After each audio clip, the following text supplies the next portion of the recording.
appearances, an ERA of under 2, I believe 194, 6 wins.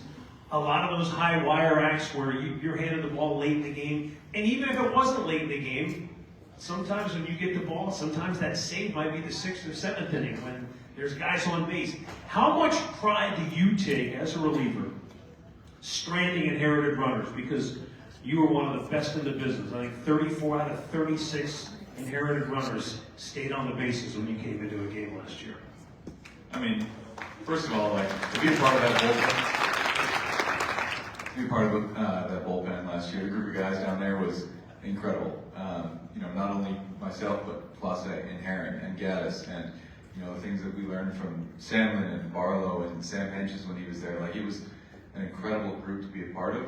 And so, as far as stranding runners, like,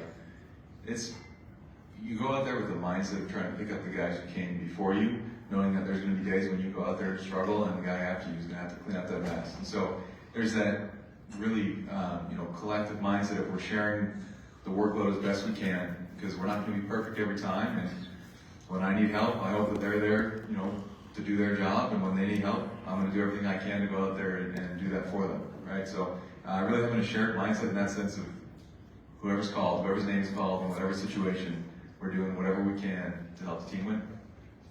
The bullpen really is a different animal. I think I may not have read your quote correctly, but I think you said there's a bunch of weirdos down there. It would be boring if everybody was the same, so it's kind of nice to have some different personalities. But what is it that makes that group ultimately come together and gel as a unit? Well, I think if anybody who's spent any time in baseball, you'll know that it is a one-way ticket to meet a bunch of very interesting people from all over the country. So that goes, along with what I was saying about being weirdos there. But as far as what brings that group together so closely, I think it's the weight of what you're dealing with, right? What's asked of you. It's a long season. It's a lot of work, a lot of hours at the ballpark.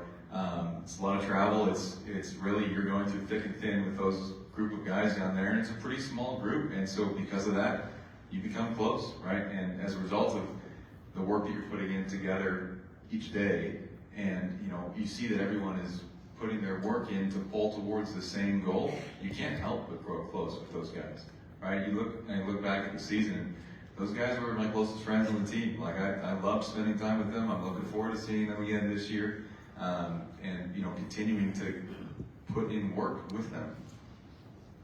I first met John Kenzie Noel 3 years ago in spring training. I'm down there, we're doing interviews with various players, getting ready for the upcoming season. I had never met him before. And he walked through the doorway, he filled up the entire doorway. And I went, oh boy. So he sits down, he gives me that big smile, and we had a great conversation. But one of the things that you told me, and you may not remember this, but I've never forgotten it. Now granted, at that point when we spoke, he had not played a game above A ball. He said to me, I want to be the kind of hitter for Cleveland that David Ortiz was for the Boston Red Sox.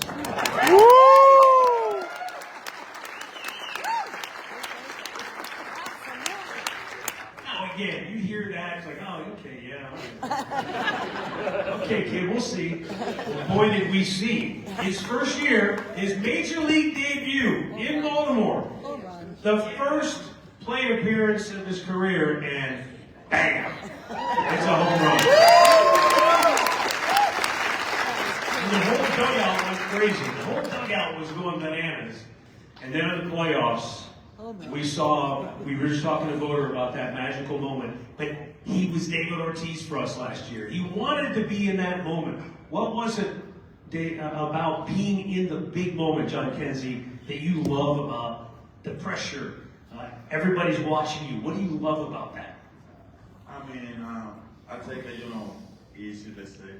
It's day by day, I'm ready when the Steel Ball called me, and I was ready at that time. We never get out, you see it, and everybody saw it too. And that day I remember I was in the cage, and I was feeling my swing really good. That day, and I say, well, people call him like the preacher, he's the best. I know I'm better than him. And I mean, when the Steelboat called me, I said, it's my time, you know, and throw me five ball. And I said, oh, is that a foul you got? I mean, and he throw me, you know, the changer, handy changer, I mean, and I was lucky, you know, like we say. I know he is the fans, you know, and I see the vision, and I say, I gotta be him, you know. And, you know, nobody tell about that was the great about Len Thomas has, you know, and I mean, I gotta do something too, because it was 0-2, I think, and he take the bad 3-2, and after that I said, well, I know God got something for me, and I feel pretty good at the play, and I say, if you throw me something, I know I'm gonna smash it. And see, that right there speaks to what I got to witness really up close and personal.